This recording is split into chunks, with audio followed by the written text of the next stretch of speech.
I appreciate you answering my questions very clearly. And the last thing I'll say is that I've literally seen hundreds of thousands of Americans that are involved in this. Yeah, they are. It's Our phenomenal. college kids all across the state are. And something that I want to point out to them is the whole country right now is focused on Oklahoma and on your hold.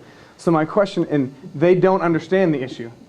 And you know how he gets the attention of the whole country.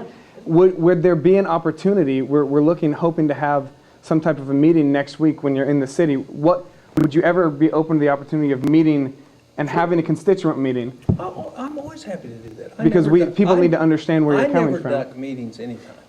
You know, what I do is attack issues head on, and if you can show me where my principles and core values are wrong, I'll reconsider.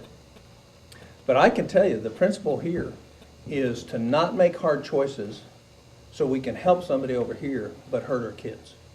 And if we continue down that road, we'll never solve the big problems that are in front of us today, which are massive, and we've never before experienced except in the late 1920s. So it to me is, I think we can do both. And that's all I've asked for.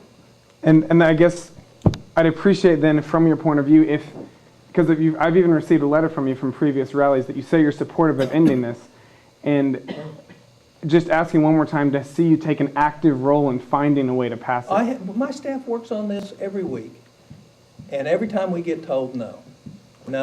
We've given hundreds of examples of things that could be cut. They've been rejected.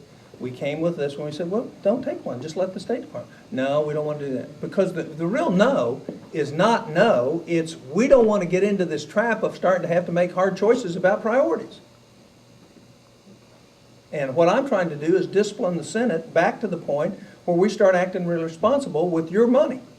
And we're not doing it. And I appreciate it. And I'd like... That's where I am. I think that's something that hundreds and thousands in my generation need to hear coming from you. So we're hoping, we'd like to set up a meeting maybe Friday next week in Oklahoma City, well, I if talked to possible. him about that. Okay. I'm not getting into 11 o'clock Friday night from Chicago, so okay. It won't happen. Well, at some point during the we'll recess. Do it. May I say something? Yeah.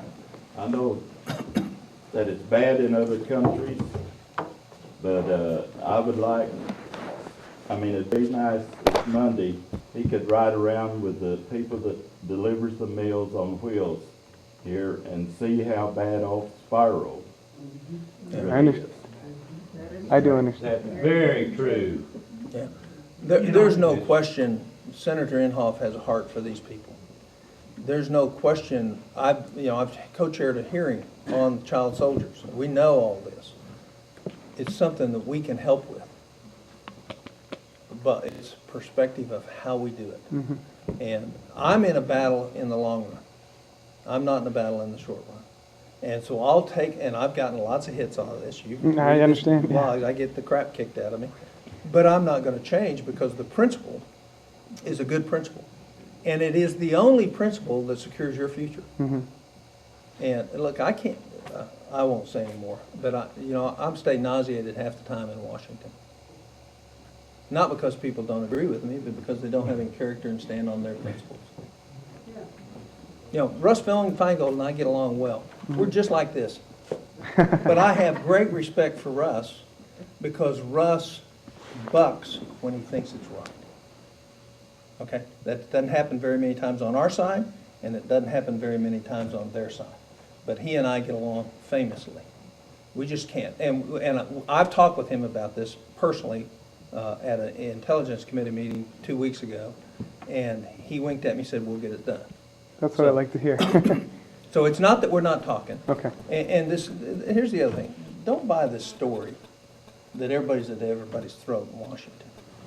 I get along really well with Harry Reid, even though he doesn't like me. Because, well, he has respect for me. And so if I'm going to hold a bill, I call him. I don't have one secret hold anywhere. If I'm going to hold a bill, I'm going to have the courage to stand up and say why I'm holding it. I've never ducked it, and most of the other senators won't do that. And I stand up and say why. And so we have complex problems in front of us. This is a small problem for us here, but a major problem there.